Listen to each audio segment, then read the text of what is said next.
So hello guys, कैसे आप सभी लोग। स्वागत है सबका फिर में एक न्यू वीडियो में। एंड आज के वीडियो में भूल गया, मजाक कर रहा हूँ, ठीक है। वीडियो स्टार्ट करने से पहले मैं डिस्क्लेमर देना चाहता हूँ, हमारे वीडियो में खून खराबा रोमांटिक सीन एंड 18+ मोमेंट है। तो अगर आप लोग बच्चे हो तो प्लीज़ इस वीडियो को मत देखना, और अगर देखना चाहते हो तो अपने पेरेंट्स को परमिशन लेके देखना। चलो वीडियो एंजॉय करो एंड बाय, टाटा। ओए सुन ले, अगली बार डिस्क्लेमर मैं रिकॉर्ड करूँगा, समझो। अरे हाँ, समझ गया।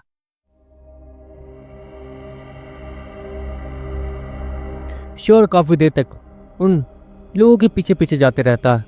हे श्योर, अगर हम लोग इनके पीछे जाते रहे तो हमें कुछ नहीं मिलेगा। बैकग्राउंड श्योर से कहता है, हाँ वो भी तो है, क्योंकि इनकी नज़र में हम लोग 20 नंबर तो हैं लेकिन कमज़ोर 20 नंबर है। इसलिए ये अगर हमें नीरू को लिक्विड ऑफर करेंगे भी तो वो उतना ज़्यादा खास होगा नहीं। वीर बैकग्राउंड से कहता है, दोनों ही उन लोगों के पीछे कुछ देर चलते रहते हैं, जिसके बाद सुनिए, असल बात यह है कि हम लोग काफ़ी देर से साथ में हैं, लेकिन हमें आपका नाम नहीं पता है क्या। श्योर उसी आदमी को देखते हुए कहता, ओह मैं मतलब माफ़ करना, मैंने ध्यान नहीं दिया था। मेरा नाम रुपेश है और ये मेरी बेटी है जीवन। रुपेश अपनी बेटी को इंट्रोड्यूस करवाते हुए कहता, हेलो, माफ़ कर दीजिएगा लेकिन हम अलग जाना चाहते हैं, क्योंकि हमें भी अलग स्वीकार करना है, क्योंकि यहाँ पर तो हमारे लिए कुछ बच ही नहीं रहा है। तो श्योर उन्हीं रुपेश अंकल को देखते हुए कहता, तुम सही कह रहे हो, लेकिन तुम दोनों अभी कमज़ोर हो, अच्छा होगा कि साथ में ही चलो। ऐसे वरना जंगल में तो काफ़ी सारे खतरनाक बीस्ट रहते हैं, तुमने खुद देखा। रुपेश अंकल श्योर से कहते हैं, हाँ ये तो है। वैसे ये जो बीस्ट वगैरह हमें अभी मिल रहा है, ये किस लेवल के है। श्योर रुपेश अंकल को देखते हुए कहता, ये बीस्ट, ये सारे बीस्ट तो जबराउन लेवल पे हैं। कुछ बीस्ट है जो कि कमज़ोर है, लेकिन वो सारे बीस्ट यहाँ पर नहीं है, क्योंकि हम लोग ताकतवर हैं तो वो लोग हमारे आसपास आ नहीं रहे। रुपेश अंकल श्योर से कहते हैं। श्योर भी उनकी बात समझते हुए धीरे धीरे आगे बढ़ने लगता। बैकग्राउंड हमें लगता है कि हमें कुछ देर इन लोगों के साथ ही रहना चाहिए। श्योर बैकग्राउंड से कहता। बैकग्राउंड में अपने सर को खुजाते हुए उन सभी के पीछे जाते रहता। वैसे भी उन सभी के पास टाइम ही टाइम था, वो लोग अभी यहाँ आए थे और यहाँ आते ही उन्हें ताकतवर बनने की खुजली है, ये थोड़ी अजीब लग रही थी उन्हें, इसलिए वो लोग थोड़ा इन्जॉय करना चाहते थे। वो लोग उस ग्रुप के साथ काफ़ी देर तक टाइम स्पेंड करते हैं। रुपेश अंकल, जेन्यू, वो सभी बहुत ज़्यादा अच्छे थे। वो सभी श्योर और बैकग्राउंड को अच्छे से ट्रीट कर रहे थे। वैसे लड़के, तुम्हारी उम्र तो 16-17 साल ही लग रही है। तुम दोनों की ताकत भी ठीक ही ठाक है। वैसे तुम लोग है हो किस लेवल पे, मतलब ओमनी लेवल 6 या 7। वो रुपेश अंकल श्योर और बैकग्राउंड से कहते हैं, ऑफकोर्स 3 स्टार सिटी से 4 स्टार सिटी आने में जो ताकत चाहिए थी वो थी ओमनी लेवल 5। ओमनी लेवल 5 हासिल करने के बाद कोई भी 3 स्टार सिटी से 4 स्टार सिटी आ सकता है, लेकिन यहाँ पर ओमनी लेवल कुछ भी नहीं है, वो एकदम नॉर्मल लेवल मार जाता है यहाँ पर। और श्योर और बैकग्राउंड वो दोनों बच्चे थे तो उनका वही लेवल होगा, लेकिन श्योर और बैकग्राउंड ऑलरेडी ओमनी लेवल को क्रॉस करके जेब्रॉन लेवल पे पहुंच चुके थे। ये बात किसको पता थी नहीं। ओमनी लेवल 6 श्योर उन्हीं दोनों को कहता। वहाँ पर रुपेश और उनकी बेटी बैठी हुई थी, बाकी लोग यहाँ इधर उधर घूम रहे थे, इसलिए श्योर उन्हीं से बात कर रहा था। तुम्हारा लेवल भी उतना ही होगा है ना, क्योंकि तुम दोनों की ताकत मुझे बराबर लग रही है। रुपेश अंकल श्योर और बैकग्राउंड से कहते हैं, तुम्हारी उम्र में तो मैं बस बीस्तों को देख के खुश हुआ करता था, और तुम देखो, तुम्हें बीस्तों के बीच घूमने फिरने का मौका मिल रहा है और तुमने इतने सारे लेवल को हासिल भी किया, और तो और इवॉल्व होकर अगली सिटी भी आ गए। बाप रे बाप। वैसे जेन्यू, तुम तो इनके उम्र में सिर्फ छोटे मोटे जानवरों के साथ ही खेला करती थी, याद है। वो बीस्ट भी नहीं थे, छोटे मोटे जानवर बस। इतना कहने के बाद रुपेश अंकल जेन्यू को देख के हंसने लगते हैं। मतलब आप क्या कहना चाहते हैं कि मैं इनकी जैसी बन जाती। जरा देखिए इन्हें, ये दोनों अपने परिवार से अलग हो चुके हैं और मैं आपको छोड़ के नहीं जाना चाहती हूँ। जेन्यू अपने डैड को देखते हुए कहती है, ओह माफ़ करना बच्चों, इसका वो मतलब नहीं था, ये बस मुझसे बहुत ज़्यादा प्यार करती है और मुझे छोड़ कर नहीं जाना चाहती है। रुपेश अंकल जिन्नी को गले लगाते हुए कहते हैं, नहीं कोई बात नहीं, वैसे भी इस दुनिया में हमारा कोई है नहीं, हम दोनों का। तभी तो आज हम लोग यहाँ पहुँच पाए हैं, क्योंकि हमारे पास खोने के लिए कुछ भी नहीं है। श्योर मैगोन की तरफ इशारा करता और रुपेश अंकल को कहता, अच्छा तो ऐसी बात है, तभी तो तुम लोग इतने ताकतवर बन पाए हो। जिसके पास खोने के लिए कुछ भी नहीं होता है वो हर चीज़ को दांव पे लगाने के तैयार हो जाता है। मेरे पास मेरी बेटी है और मेरी बेटी के पास मैं, मतलब हम लोग ज़िंदगी भर तुम जैसे तो नहीं बन पाएंगे। वो रुपेश अंकल श्योर और मैग्रोन के कंधे को थपथपाते हुए कहते हैं, अच्छा जिन्यू, एक काम करो, इन दोनों को आसपास घुमा के ले आओ। बेचारे बहुत देर से बैठे हुए हैं और इनका मन नहीं लग रहा है यहाँ पर। तुम ताकतवर हो और इन्हें बचाने की जिम्मेदारी तुम्हारी है। रुपेश अंकल जिन्यू को कहते हैं, जिस पर श्योर और मैग्रोन जिन्यू के पीछे पीछे जाने लगते हैं। वैसे मिस्टर मतलब सॉरी जिन्यू जी, एक बात बताइए, यहाँ पर कोई स्कूल नहीं है क्या? श्योर जिन्यू से कहता है, क्यों, अब तुम्हें स्कूल जाना है? हे भगवान, यहाँ के स्कूल्स में वो बच्चे पढ़ते हैं जिन्होंने नीडो को जनरेट नहीं किया, और नीडो को जनरेट करने के बाद उन्हें बीस्टम ऑर्गेनाइजेशन में भेज दिया जाता है। इसलिए नहीं कि उन्हें बीस्टम बनना है, इसलिए कि उन्हें कम से कम ओमनी लेवल हासिल करना ही होगा यहाँ रहने के लिए। उन्हें बहुत सारे नीडो को लिक्विड्स प्रोवाइड किए जाते हैं। यहाँ पर नीडो को लिक्विड्स की कोई कमी है नहीं, तो आसानी से यहाँ पे सभी लोग ओमनी लेवल हासिल कर लेते हैं और फिर वो लोग पब्लिकली घूम सकते हैं। जिनके पास ओमनी लेवल से नीचे की ताकत होती है उन्हें या तो ताकतवर बनाया जाता है, और अगर वो ताकतवर नहीं बन पाए तो उन्हें डिमोट करके निचली सिटी में भेज दिया जाता है, जैसे 4 स्टार सिटी से 3 स्टार सिटी भेज दिया जाता है। और यहाँ पे तुम्हें बच्चे तो दिखेंगे अपनी उम्र के जिन्होंने कोई नीडो को जनरेट नहीं किया है, लेकिन वो लोग ज़्यादातर स्कूल में ही रहते हैं ताकि उनकी उम्र ख़त्म हो जाए और वो 20 साल के होने के बाद नीडो को जनरेट करे और ताकतवर बने, बस। जेन्यू श्योर से कहती है, मतलब यहाँ के सारे बच्चों को एक बार बीस्ट में बढ़ने का मौका दिया जाता है, वो भी फ्री में? श्योर जेन्यू से कहता है, लेकिन ये तो 3 स्टार सिटी में शायद होता ही है, क्यों, तो तुम्हें कुछ परेशानी हुई थी क्या? जेन्यू श्योर से कहती है, श्योर को 1 स्टार सिटी की याद आ गई थी। 1 स्टार सिटी में उसके डैड ने जो पैसे जमा कर रखे थे, जो श्योर को लगा था कि श्योर अपने डैड के जमा किए हुए पैसों पे ही उस बीस्टम ऑर्गेनाइजेशन में, मतलब बीस्टम स्कूल में एडमिशन ले पाया था। लेकिन बाद में जब श्योर को पता चला कि उसकी बहन की वजह से उसे उस स्कूल में एडमिशन मिला था, तो वो टूट गया था। हाँ, लेकिन बाद में अपनी बहन के साथ सारी सेटलमेंट करने के बाद उसने उस चीज़ को एक्सेप्ट भी कर लिया था। जहाँ तक मुझे लगता है 1 स्टार सिटी सबसे बदतर सिटी है, इसे तो कोई इस पर ध्यान नहीं देता। अगर वहाँ पर अच्छे से ध्यान दिया जाता तो शायद मुझे इतनी परेशानी नहीं होती। लेकिन खैर जो भी हो, मैं जहाँ पर हूँ वहाँ भी ठीक ही हूँ। श्योर मन ही मन सोचता है, तुमने कुछ कहा? जीनियो श्योर से कहती है, नहीं तो।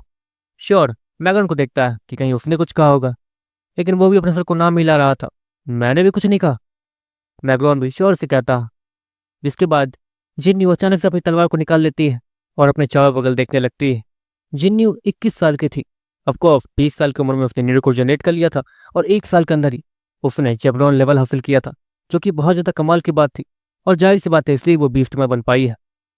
देखते देखते वो अपने चारों तरफ देखने लगती है, जिसके कारण उसके खूबसूरत बाल आस-पास लहरा रहे थे और उसे और भी ज़्यादा खूबसूरत बना रहे थे। अचानक से जिन्यू अपने तलवार को पीछे मोड़ती है, जहाँ पर उसकी तलवार एक आदमी के गले के पास जाकर रुक जाती है। अगली बार पीछे से मत आना, वरना जितने चौड़ में खड़े हो ना, सारी हवा एक बार में निकल जाएगी। जिन्यू उस लड़के को डांटते हुए कहती है। वो लड़का भी जिन्यू के ही उम्र का लग रहा था। अरे जिन्यू, टेंशन मत लो, वैसे भी तुम्हें डरता हुआ देखकर मुझे बहुत ज़्यादा मजा आता है। उस समय जो तुम दिखती हो ना, अपने बाप। वो लड़का जिन्यू की तारीफ करते हुए कहता है, बकवास बंद करो, पापा आ जाएंगे, तुम जाओ यहाँ से। जिन्यू उस लड़के को डांटते हुए कहती है और उसे जाने का इशारा करने लगती है, लेकिन वो लड़का वो थोड़ा अलग ही था।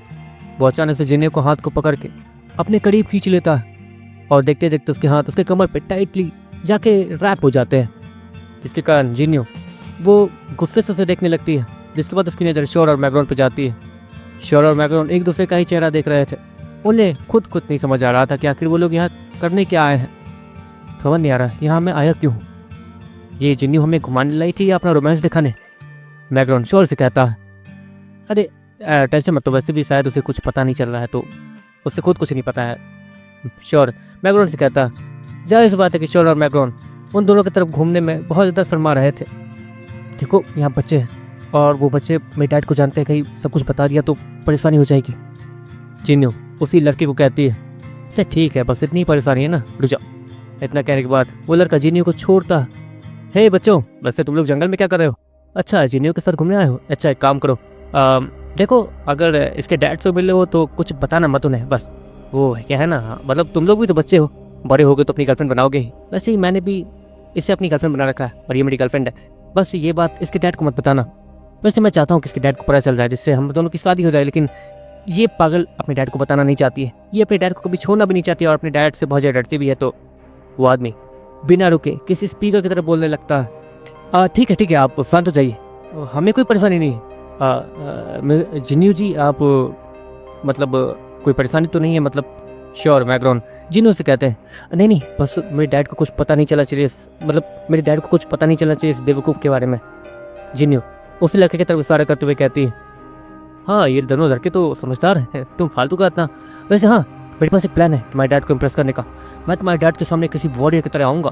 देखो मैंने एक खतरनाक बिस्को टेम किया है जो कि जेब्रॉन लेवल 2 पे है।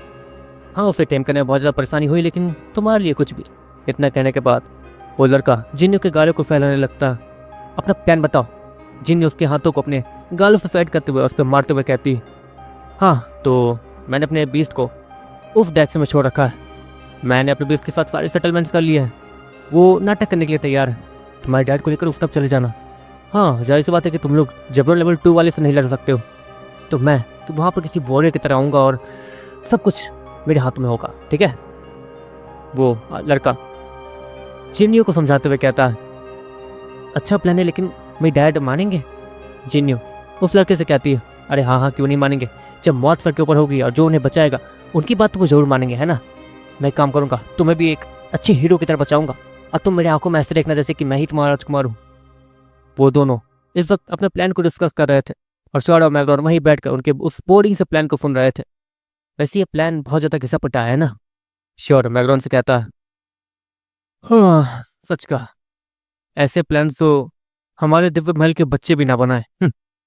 मैग्रॉन श्योर से कहता है, दिव्य महल? श्योर मैग्रॉन से फिर से कहता है, अरे यार तुम मुझसे बहुत कुछ उगलवा लेते हो। दिव्य महल एक ऐसी जगह है जहाँ से मैं आया हूँ, बस इसके अलावा कुछ नहीं, चुप करो।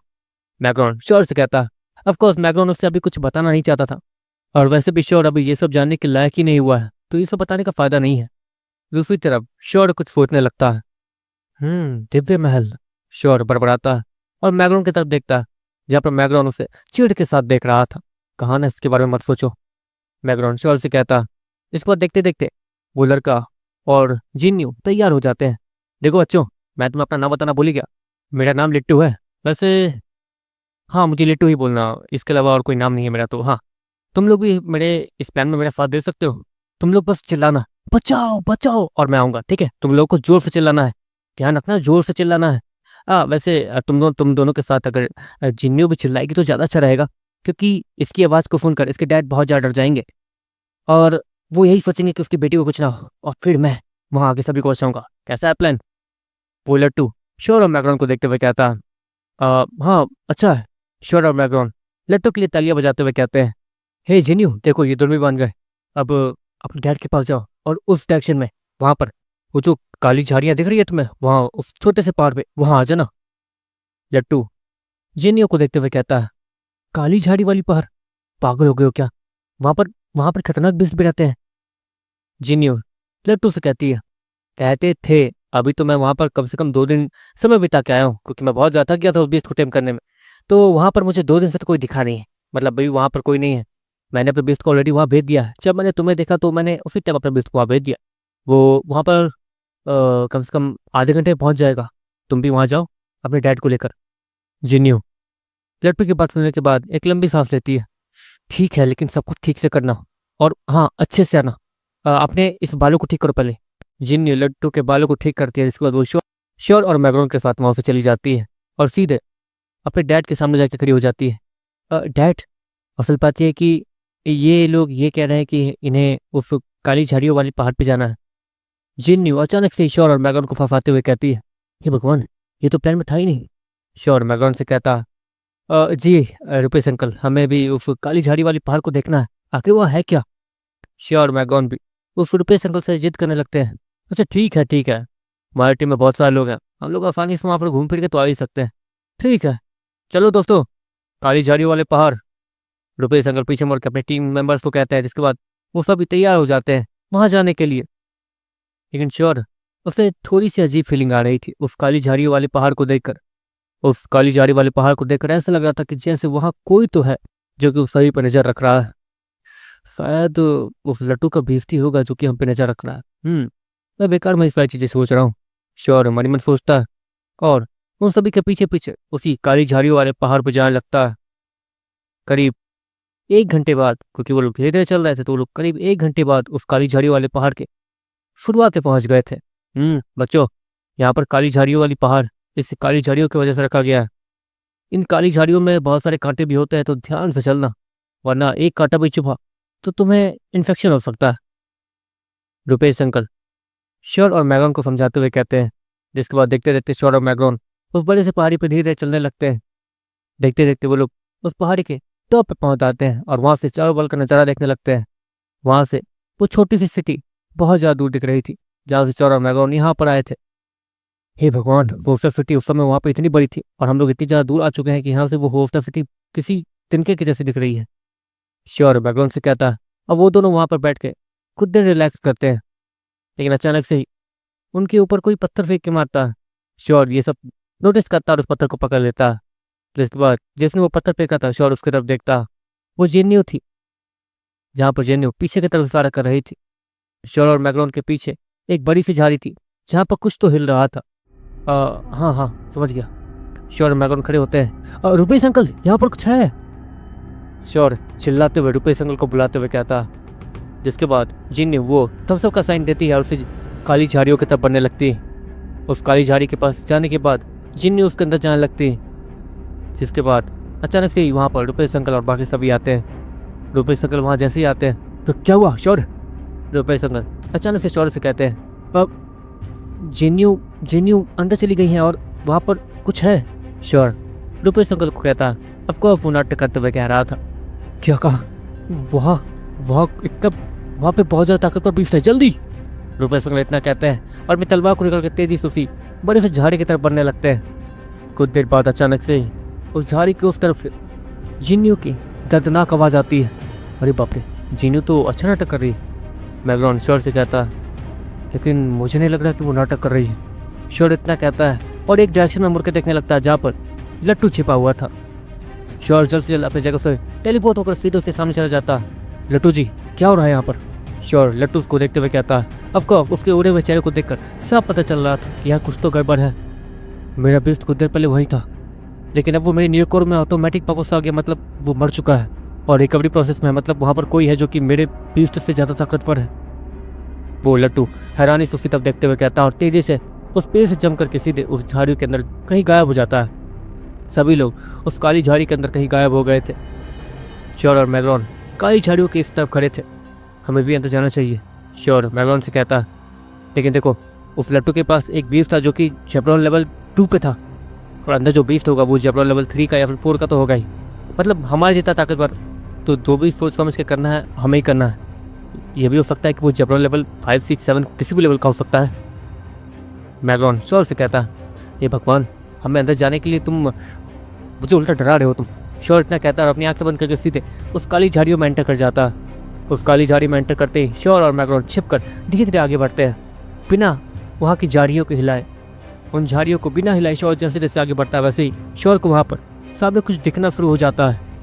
वहाँ पर एक बड़ा सा वाइट मंकी था, जिसके पूरे बॉडी पे खून लगा हुआ था। दूसरी तरफ सारे इंसान एक अजीब सी झाड़ी पे लटके हुए थे। पूरा मूड खराब कर दिया। यहाँ पर जो बीस्ट था, मुझे लगा कि उसे मार के खाकर मेरा पेट भर जाएगा, लेकिन वो किसी इंसान का बीस्ट था। उसके न्यू कोर में वापस चला गया। कोई बात नहीं। इतना कहते हुए वो वाइट मंकी, जो कि बहुत ज़्यादा खतरनाक और डरावना बीस्ट लग रहा था, वो अपनी जगह से खड़ा होता है और उन इंसानों को देखने लगता है। कुरकुरे इंसान, ये भी चल जाएंगे। वो वाइट मंकी उन इंसानों को देखते हुए कहता है जिन्हें उसने उल्टा लटका रखा था। तभी शौक ने जिन्नियों पर जाती है, जिसके फोल्डर से खून निकल रहा था। आपको उस बड़े से वाइट मंकी ने उसे जिस तरीके से पकड़ा होगा, वो श्योर इमेजिन कर सकता था। उस तरीके से पकड़ने की वजह से ही जिन्नियों के फोल्डर से खून निकल रहा है। इस वक्त जिन्नियों गुस्से से लट्टू को ही देख रही थी। हाँ रुको, मैं बात करता हूँ। रुपेश अंकल। वो लट्टू रुपेश अंकल को बुलाते हुए कहता, क्या हुआ, कौन हो तुम और तुम यहाँ पर कैसे आ गए? क्या तुम हमें बचाने के लिए आए थे? लेकिन अफसोस, माफ कर देना, हमारी वजह से तुम भी फंस गए। वो लट्टू जैसे ही रुपेश अंकल के मुंह से ये बात सुनता है, अरे नहीं, मैं वही हूँ जो कि आपकी बेटी के पीछे पीछे घूमता है और आपकी बेटी से प्यार करता है। मैं उसके लिए यहाँ आया था, मुझे आपसे क्या? वो लट्टू रुपेश अंकल को उनके मुंह पे ही कह देता है, अच्छा तो तू है वो कमीना जो कि मेरी बेटी के आसपास भटकता करता था। एक बार हाथ खुल जाए मेरा, उसके बाद रुपेश अंकल इससे पहले कि और भी कुछ कहते, वो व्हाइट मंकी तेजी से उसकी तरफ बढ़ता है और उसे हाथ में पकड़ लेता है। ये तो, रुपेश अंकल चिल्लाते हुए कहते हैं, अब ये लट्टू पागल, कुछ करना, मेरे डैड को इम्प्रेस नहीं करना है क्या? जीन्यू लट्टू से कहती है, अरे कैसे करूं, मैं फंसा हुआ यहाँ पर। लट्टू भी चिल्लाते हुए कहता है। दूसरी तरफ वो व्हाइट मंकी इस वक्त एक हाथ में रुपेश अंकल को पकड़े और दूसरे हाथों में एक अजीब सा कैंप फायर जलाते हुए रुपेश अंकल को उस कैंप फायर में डालने वाला था। ऑफकोर्स वो उन्हें तल कर खाने वाला था। चलो गाइस, आज की वीडियो में इस बस इतना ही, एंड वीडियो को लाइक करना, चैनल को सब्सक्राइब करना। Bye tata, see you, and मिलते हैं नेक्स्ट वीडियो में। Tata bye, see you. And demon की जगह तो डेली आ रहा है, तो सस्पेंस पे छोड़ने का मतलब बनता है थोड़ा बहुत, ठीक है? तो बाय टाटा।